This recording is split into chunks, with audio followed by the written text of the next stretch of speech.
Hello everybody, all the videos you're going to be getting on this channel for the next week, I am going to be dressed like this because I am going on vacation. Also, on top of that, for my goal of hitting 200k subscribers by the end of the year, don't know if I'm going to end up be hitting that or not because I'm not going to be paying attention for the last week. So if you want to push to make that goal happen while I'm gone, that would be much appreciated. Today's video is going to be one trade that I came up with for every team, although that's not really accurate. It's more like one trade for 26 teams. A couple of these teams, I couldn't really think of anything for them, either because I don't really know whether they're buying or selling, or didn't really see a move, or didn't really see what the glaring weakness that they could fill in, or they didn't have assets for the type of player that they would need. So that's why that happened. But this video is going to be long anyways, so let's get into it.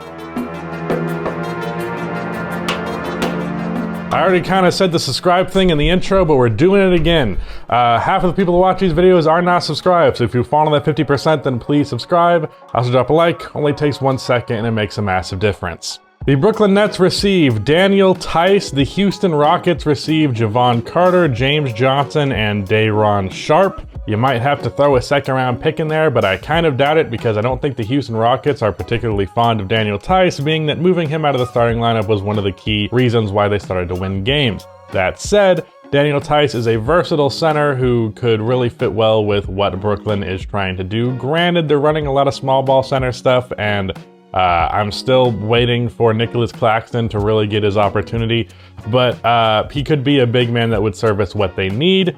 And you're kind of giving up a bunch of nothing. I realize that Day'Ron Sharpe is a young player, but he's not really doing much for you at the moment, and they get you a really good role player.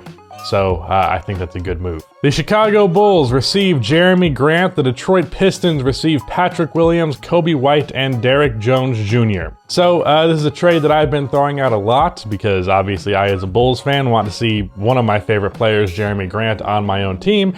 But I also think this is a very, very good trade for the Detroit Pistons because they're getting Patrick Williams, who is a young four who theoretically could be a pretty similar player to Jeremy Grant within a couple of years from now, while being much younger, obviously, and fitting the timeline of Cade Cunningham and whoever else on that young core that you consider long-term. And on top of the fact that Kobe White is young and maybe he's something, I have little hope that he's going to be any more than a capable bench scorer, but he could be something, so he's also a young asset. And then Derrick Jones Jr. is obviously just there to fill out the contract. But for the Chicago Bulls, you're getting a very versatile four and kind of the final piece in making the Bulls like the most position to position like good starting lineup. Like literally you have a really good starter in each position. Lonzo, Zach, DeMar, Jeremy, Vucevic, although Vucevic is a little iffy right now. So that would like really round out the team, and I think the Bulls are just a couple more pieces away from being an actual contender level team, and Jeremy could be a huge building block there. So I think that trade's good, even though the Bulls giving up Patrick Williams is a little bit rough. I like a year ago, I said I wouldn't even trade him for like a borderline superstar player. I changed my mind now that the team is good. So like back then I was thinking I'm not going to trade him to make the 8th seed, but now the team's the 2 seed. So I'll ponder going from the 2 seed to a contender. That's a different conversation. And also I love Jeremy Grant, but I've talked about this trade for too much because I am too invested in it. Moving on. I also really like this trade. The Milwaukee Bucks receive Maxi Kleber. The Dallas Mavericks receive Brook Lopez and Rodney Hood. The reason I like this trade is Maxi Kleber can theoretically play a similar-ish role to what PJ Tucker did with the Milwaukee Bucks last year, where he is a 3-and-D power forward who's a decent enough rebounder and hits corner threes pretty well. I believe Maxi's pretty good at those. I know he's a good three-point shooter overall. I assume he's also good in the corner, so that was kind of a reach, but whatever. But he could be the 4 next to a small ball, not really, but Giannis at center. And in the process, you're moving Brook Lopez. I am vehemently anti-Brook Lopez. The Milwaukee Bucks last year in the playoffs especially proved over and over and over again to be significantly better when Giannis was at center and PJ Tucker was at the 4 and they had whatever wing in at small forward. On top of that, you are getting younger here, so more of a long-term thing. Brook Lopez's three-point shooting is severely overrated. His defense has declined and his value as a defender has declined. So I think you're getting, you're allowing yourself to maximize the best lineup possible for the team. Even though, also, I completely forgot, Bobby Portis He's averaging like 15 points per game, shooting 40% from 3 at center. So he's already filling the role Brook Lopez is supposed to do as a stretch 5, even though he's not actually that good of a 3-point shooter. And he's not that much worse of a defender. So I'd much rather trade in Brook Lopez for a defensive 4 that would allow you to run small while still having Bobby Portis as that 5. And yeah, the Bucks would just be way better off. And as for the Mavericks, they have a problem with size, and even though Brook Lopez is older, he would give them some interior presence and be able to space the floor as well, because the Mavericks offense is way better with the floor spacing. I realize I just shit on Brook Lopez's shooting ability, but you know, there's enough there that he's not a floor spacer, he's just not a great one. So can still space the floor while having some more size on the defensive end. And yeah, Rodney Hood is just there to fill the salaries. Well, we are 3 trades in, and this video is 7 minutes, holy fuck. The Cleveland Cavaliers receive Frank Jackson, and the Detroit Pistons receive Dylan Windler. Maybe you have to throw a 2nd round pick in there. I don't really know what Frank Jackson's total value is, and Dylan Windler is just like a nobody at the current moment. So the reason I say trade for Frank Jackson is Frank Jackson, even though his 3-point shooting is down this year, is a really good 3-point shooter, and the Cleveland Cavaliers can use some shooting. But this is a kind of small scale trade. A lot of my trades end up being really small scale. First, because I'm not that ambitious with them, period. And then second, they're much less offensive and less likely to get you shit on in the comment section. It's gonna happen anyways, but whatever. The Miami Heat receive Justin Holiday. The Indiana Pacers receive KZ Okpala, Markieff Morris, Omer Yurtseven, and a Heat 2nd round pick. That's kind of a bunch of filler players just to make the salary work, even though Omer is theoretically someone who could be good, Markieff is passable, and KZ is also someone who theoretically can be good in the future. You ever just throw up in your mouth in the middle of a recording? Is that relatable? Good start. Good start to the morning. Holy shit. Justin Holiday is a really good 3-and-D wing. And theoretically, I don't know why I'm saying theoretically, he would fit in with what the Heat do and just be another body who can reliably be a good 25-minute per game bench player, and the Heat don't have a lot of those, so add him to the roster. Oh, by the way, that's the first Pacers trade of like 15. So watch out for that. Speaking of that, the Washington Wizards received Domantas Sabonis. The Pacers received Davis Bertans, Rui Hachimura, and a 2024 Wizards 1st round pick. The reason the Wizards do this is they're going all the way in on trying to continue to be not that great with Bradley Beal on the roster. Spencer Dinwiddie has fallen off a cliff. Bradley Beal has had a down year, but Sabonis is another all-star caliber player that you can add to the roster, and hopefully that two-man tandem of him and Beal will be pretty good. And then as for what you're giving up, Rui Hachimura is a pretty good young player. A Wizards 1st round pick is cool. Davis Bertans is a bad contract. So I'd say good young player 1st round pick for Sabonis is roughly what his trade value is. And I think that's a fair exchange. The Philadelphia 76ers receive Malik Beasley. The Minnesota Timberwolves receive Danny Green, salary filler, and a Sixers 2nd round pick. Malik Beasley has been bad for the Timberwolves this year. He does not really fit their new, more defensive-minded identity. His offense has not been going well. And I think in Philadelphia, as the floor spacer that he's capable of being, it allows them to be more of an offensive team. It makes Joel Embiid in the post that much deadlier, and you can really, really, really space out the floor. He's much better of a shooter than Danny Green. You're going to take a hit defensively, but both the Sixers are like 20th in both offense and defense. I feel like you lean into one of those over the other, offense more so than defense, and you're going to be fine on top of the fact that Joel Embiid is there.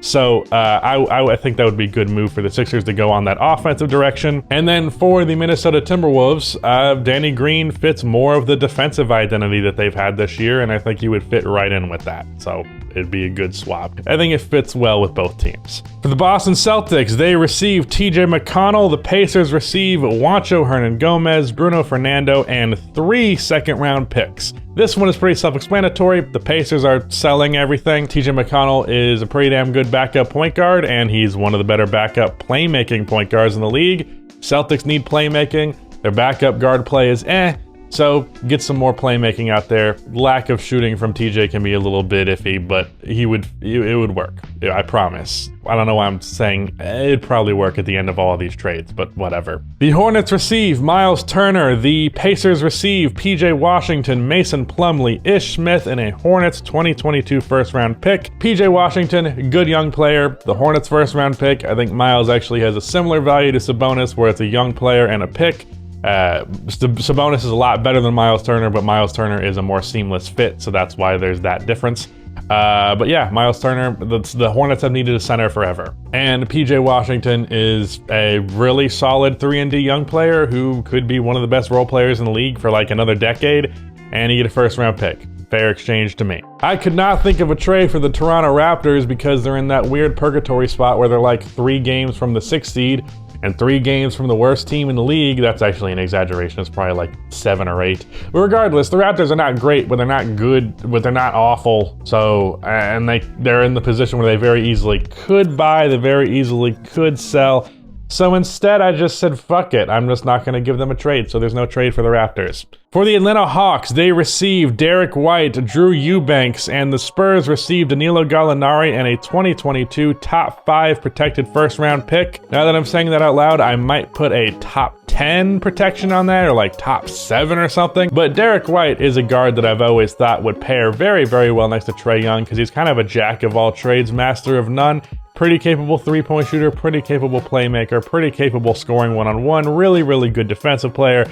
And I just like that fit a lot. Danilo Gallinari has averaged less than 10 points per game this year for the Hawks, and for him making $20 million a year, and the only thing he does is score, if you're making $20 million and you're only scoring 10 points, then maybe get the fuck off my team. That's just what I would think. And then the Spurs are getting a first round pick. And for whatever reason, I felt like doing another Derek White trade. For the New York Knicks, they received Derek White. The Spurs received Kemba Walker, Kevin Knox, and a 2022 top 5 protected first round pick. Again, that protection might be a little bit weak, but Kevin Knox has been pretty good as of late. Kemba Walker is not nothing. He just had a 44-point game, so maybe he's having a resurgence and this ends up being a bad move. But the Knicks have been lacking in defense this year. Derek White is a really good defensive guard, and their guard stuff, they have a lot of guards, but they don't really have a lot of good defensive guards. So that was my thinking with the Knicks getting a defensive-minded guard to throw into the mix. For the Indiana Pacers, there's like 15 trades for them in this video, so moving on. I don't need to make one for them specifically. I've traded their entire roster already, and there's still more to go. For the Orlando Magic, they receive Juancho Hernan-Gomez, Enes Freedom, Bruno Fernando, and 2 second-round picks, and the Celtics receive Terrence Ross. Terrence Ross is not hitting his threes this year, but assuming that goes back to normal, Terrence is kind of like it's like a different version of the Evan Fournier trade that the Celtics made last year, where they were trying to get some scoring versatility off of the bench, and then he just left the team because no Celtics free agent in the history has ever re-signed with that team. But yeah, he can just be a 6-man score shooter for them, and they could use it. And for the worst team in the Eastern Conference, the Detroit Pistons receive Kobe White, Troy Brown Jr., and the Bulls receive Kelly Olynyk. This is a weird trade, I'll be honest, and I don't know how I feel about it, especially as a Bulls fan, but my logic here is the Bulls looked at Kobe White as a potential scoring 6-man, hasn't really done that this year. Troy Brown Jr., it's nice to have him as a 3rd-string wing, but at the end of the day, he's a 3rd-string wing, and Kelly Olynyk can be a scorer off of the bench, and as a big man at that, which the Bulls are lacking off of the bench. So I kind of like the idea of that score, and then the Pistons get a young player back for Kelly Olynyk, who obviously is not in their long-term plans because he's like 30 years old. So I think the move makes sense, and now that I'm saying it out loud, I like it more, but when I wrote that one down initially, I was like, I don't know about that, but we're moving on to the Western Conference now. The Phoenix Suns receive Doug McDermott, and the Spurs receive Dario Saric and Jalen Smith. For the Spurs, Jalen Smith can be a young player that you hopefully develop because there's not a shot in fucking hell that's ever happening with the Suns. That is one of the worst draft picks over the last couple of years, not even necessarily because Jalen Smith has nothing to him, but where is it going to happen on the Suns? Doug McDermott can be a pretty damn good 3-point shooter, and he has some more stuff offensively outside of his 3-point shooting, but that's mostly it. And his defense is not the best, but he can play both forward spots. Dario Saric is not that great, and I feel like Doug's playstyle is more, it's more seamless of a fit. Dario has some quirks to him which are interesting, but ultimately I'd prefer a player that I know I can plug and play more confidently.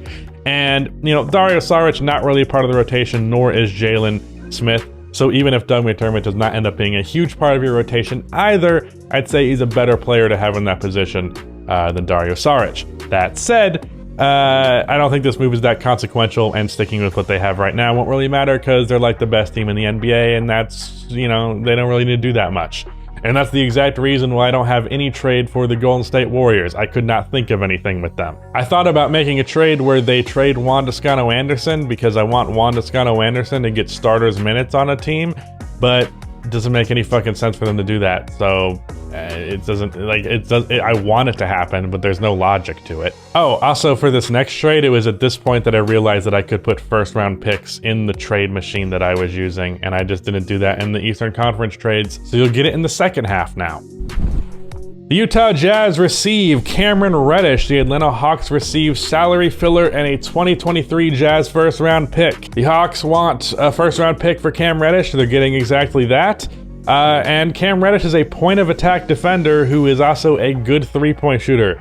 The Utah Jazz offense is all about guys hitting their threes. He does that. And I said before, and I'll say again, the problem with the Utah Jazz is they rely on Rudy Gobert too much defensively, and they do not have enough wing depth defensively. So hopefully Cam Reddish can be an amenity for that. He's a really good defender. So I think he could bring contribution immediately. It might mean less minutes for Bogdanovich or Joe Ingles, but I think it's worth in the long run, especially for your defense. The Memphis Grizzlies receive Malik Beasley. The Minnesota Timberwolves receive Kyle Anderson and John Conchar. This is not a trade that I particularly love because it's a trade that I probably would have liked like before this season started.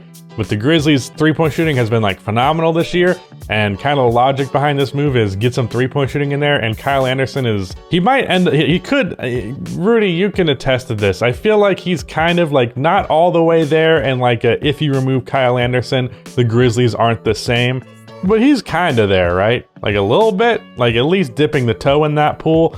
So I don't really like this trade, but at the same time, Malik Beasley would be a really cool two-guard to put next to Ja Morant, and he'd probably be a six-man on that team, actually, but either way, it's just a whole lot of shooting out there with him. Dylan Brooks has been really good this year, and Desmond Bane, but I don't know. I don't really like this trade, but it's there anyways. For the Clippers, they receive Kelly Olynyk, and the Pistons receive Serge Ibaka, Keon Johnson, and 2 second-round picks. Serge Ibaka, even though he had a really good game the other day versus the Kings, has had a ton of DNPs, and overall he's declined pretty drastically. So that, and then a rookie and some second-round picks. A rookie who's not, you know, I don't think he was he even drafted? He was like a late pick if he was. Young player, second-round picks, not a bad return for Kelly Oubre, Kelly Olynyk. And Kelly Olynyk is a good scorer again, and the Clippers have a really good defense, and that's without Serge Ibaka playing, by the way, and they have a really bad offense, so you hope that Kelly Olynyk can be another source of offense for them. The Lakers receive Joe Harris. The Pacers receive Talen Horton-Tucker, a Lakers 2026 first-round pick, and 2 Nets second-round picks, and the Brooklyn Nets receive Miles Turner. I'm really proud of this trade. I think it's good. The Lakers, they're getting a really, really good three-point shooter, which is exactly what they need. They need a lot of that. The Pacers are getting a young player in Talen Horton-Tucker who is good. I know people like to give him shit now because the Lakers media machine builds a player up and then tears them the fuck down. But Talen Horton-Tucker, still a good player, just not a good fit in LA. You're getting a future Lakers first, which honestly, that's about as good as it gets asset-wise. You just have to wait on it. And then the second-round picks are just added bonus. And to be honest, the second-round picks might be a little bit of an overpay. It might be, maybe throw the second-round picks out of there. And then the Nets, they're getting a really good defensive center, which kind of at that point, the Nets are like, at that point, what do you do? Like, if everybody's healthy, Miles Turner is like the end times. But if this trade goes through, I feel like all three of these teams get exactly what they're looking for. The Lakers managed to trade Horton-Tucker for a really, really good NBA player who shoots threes really well.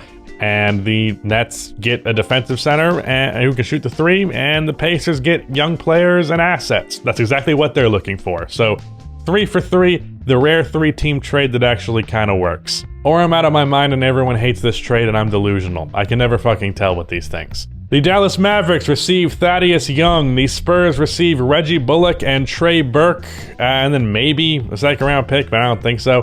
Thaddeus Young is expiring, and getting Reggie Bullock back, especially when the Spurs like to be weirdly not terrible and have some veterans every once in a while, he would be fine there.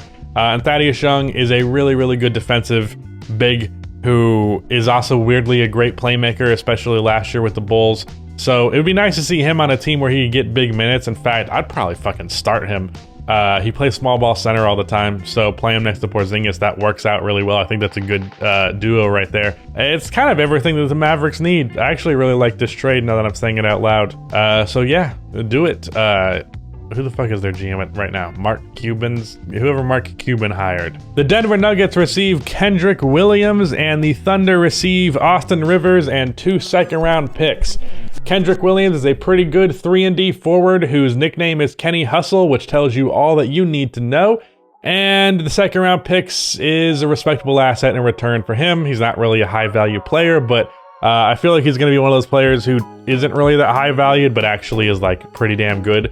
Ironically, with a Nuggets example like Torrey Craig, I feel like Kendrick Williams would be the new Torrey Craig for the Denver Nuggets. And I think that's kind of what they need. Now, what they really need is just everybody to get healthy, but I'm viewing this more as like a trade for, they make this trade now, and then when everybody's healthy, it's still a good move. Like, you're not trading for a Band-Aid, you're trading for another piece when everybody's healthy. I wrote down, for the Minnesota Timberwolves, I'm sick of making these trades. Just use one of the Beasley ones again. And then for the Blazers, I put, bro, nothing will save them. I'm really tired. So that's all you need to know about where I was headspace-wise at this point in the trades. The San Antonio Spurs received Domantas Sabonis. The Pacers received Derek White, Lonnie Walker, a 2022 top 5 protected first, and a 2024 lottery protected first round pick. Lonnie Walker is Derek White is 26, so or 27 even, so it's not like he's a young player. And you could just use a different player as a salary filler if you want to keep Derek White, honestly. You don't even have to do Derek White, do Doug, and I think that it still works. Either way, first round picks, one of them severely protected, but Domantas Sabonis, I saw, you guys know him, Nicholas Hankel, talking about this on Buckets. He was talking about different trade stuff, and with the Spurs, he was talking about how they should trade for Sabonis because one, Sabonis is a very Spurs guy, which is absolutely true. But then also, DeJounte Murray, borderline all-star caliber guy right now, and I think that'd make a really, really good duo. Sabonis already has a really, really good two-man game with Malcolm Brogdon. I think you can see a similar thing with DeJounte Murray, so I say why not? Why not commit to being just a decent playoff-ish team? And then that pick is lottery protected, so if you're not that good after the fact, you don't have to worry about that. I just put the Kings and the Thunder trade together because I was really tired at this point of writing all these trades down. So the Kings received Derek Favors, Darius Baisley, and a Suns 2022 first round pick. So that is the Thunder's Suns pick. So keep that in mind. The Thunder are not trading one of their own picks. And the Thunder receive Marvin Bagley. I could see why people wouldn't want to do this move, so I get that. Darius Baisley is a young player, and you're moving a first-round pick, so that feels kind of steep for Marvin Bagley, and probably is for what his trade value is. But I'm just going to say my piece about Marvin Bagley.